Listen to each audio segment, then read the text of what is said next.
Hi hello నమస్తే welcome to our channel social post. This is Mansa. Ramesh Pasupuletti గారు మన ముందున్నారు. Personal finance professional.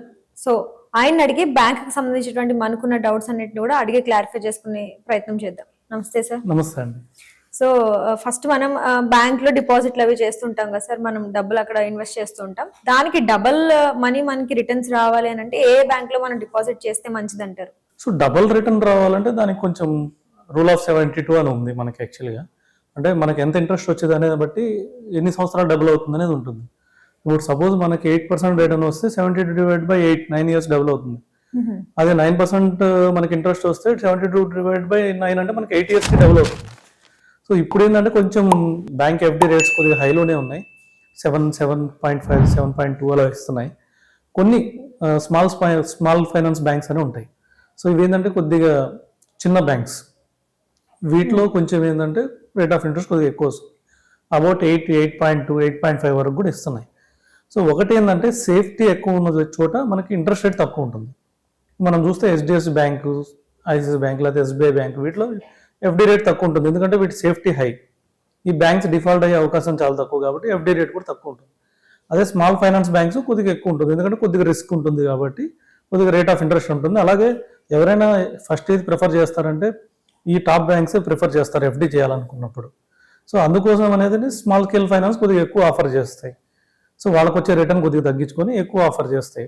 ఇంకొకటి ఏంటంటే మనకి బ్యాంక్ ఎఫ్డీలో వచ్చేసి మనకి ఇన్సూరెన్స్ ఉంది, క్రెడిట్ గ్యారంటీ స్కీమ్ అని ఒకటి ఉంది.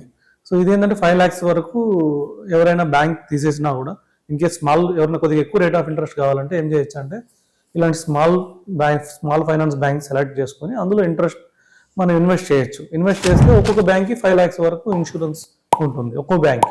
ఇప్పుడు సపోజ్ ఎవరైనా 20 lakhs చేయాలనుకోండి, సో 4 బ్యాంక్స్ సెలెక్ట్ చేసుకోవాలి. కొద్దిగా హై ఇంట్రెస్ట్ ఇచ్చే బ్యాంక్ చూసి 4 బ్యాంక్స్ సెలెక్ట్ చేసుకుని అందులో ఇంట్రెస్ట్ చేస్తే పెద్ద డిఫాల్ట్ రిస్క్ పెద్ద ఉండదు. సో ఇవి కాకుండా మనకు కొంచెం కార్పొరేట్ ఎఫ్డీస్ కూడా ఉంటాయి.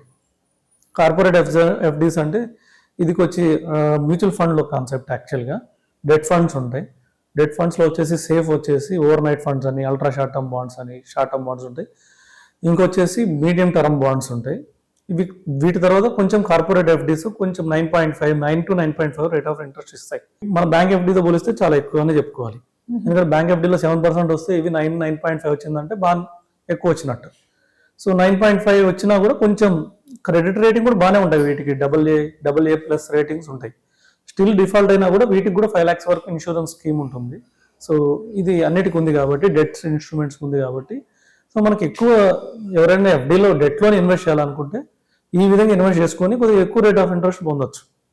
అంటే ఎంత పర్సెంటేజ్ వరకు ఇంట్రెస్ట్ చెప్పచ్చు? అదే హైయెస్ట్ మనకు వచ్చేసి 9.5 వరకు ఉంది కార్పొరేట్ ఎఫ్డి. సో లోయెస్ట్ వచ్చేసి బ్యాంక్స్ చూసుకుంటే కొన్ని 7.2 ఉన్నాయి.